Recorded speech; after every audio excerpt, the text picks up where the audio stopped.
All right, Elliot, your next question. The state has invested more than $100 million in the global TransPark in Lower County since this was launched in 1992. And it continues to contribute about $1.6 million each year to keep the TransPark from crashing or afloat if you're a glass half full kind of guy. How would you evaluate the state's investment in this venture? Justice Orr. Right. We have this question down in Greenville, so I hope I'm consistent in my answer. And that is, I think it's time that we need to give up on the global TransPark. It's been, what, 20 years?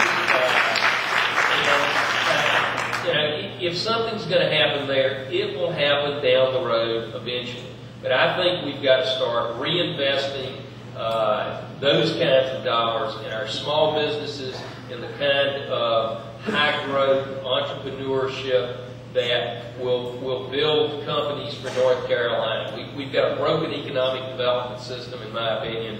The global TransPark is one of those prime examples of where the idea may have been great. It hasn't worked out. We pumped a boatload of money in it, and it's time to cut back. Mr. Gray. Yeah, I think we need a business plan on the desk, and I would ask for one within 30 to 60 days to begin to phase that out and get the state out of that business. And if there's any other like it, get out of that business too. The state is doing a poor job with education, transportation, and taxes and so on. Either send that money back to the people who earned it in the first place, or build the schools that you say you need, or go back to the first question, help the local counties that are going to have the influx of the increased military personnel. The state's priorities are screwed up. They think they know how to run a business. They don't even know how to run government. And so I would say let's get a business plan together quickly and get us on a downslope to get out of that and turn it over to free enterprise that actually will probably know how to make a buck. Mr. Powers. As a pilot myself, I've been crop duster and a pilot for 40 years now, and I'm also a flight instructor, and just recently I have used the Kinston Airport for training one of my students. They got a runway over there, you can't even see the other end of it, it's so long. And I tell you, I wouldn't put any more money into it. A lot of my aviation friends have kind of turned a sore ear towards me because, you know, I just don't see of a county airport. I believe in keeping them up.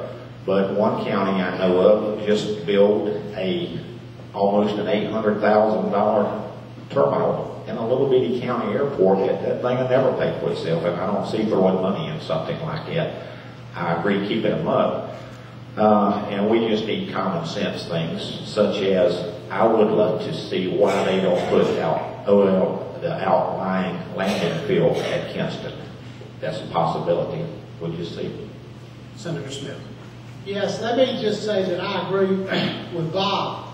It was a bad investment for the state to get involved in the TransPark. But we are where we are, and that's where I agree with Bill. We need to come up with a business plan about how we're going to take the situation that we find ourselves in and try to move it into the private sector as rapidly as we possibly can to try to salvage the money that's been invested there. Like he always says, there's a big airport down there, there's a long runway down there, there's got to be some good uses in the private sector that we can put the TransPark to help create jobs and to try to make that area of the state more effective and efficient for the people who live there. So I think we've got to make the best of a bad situation to protect the investment that we have there.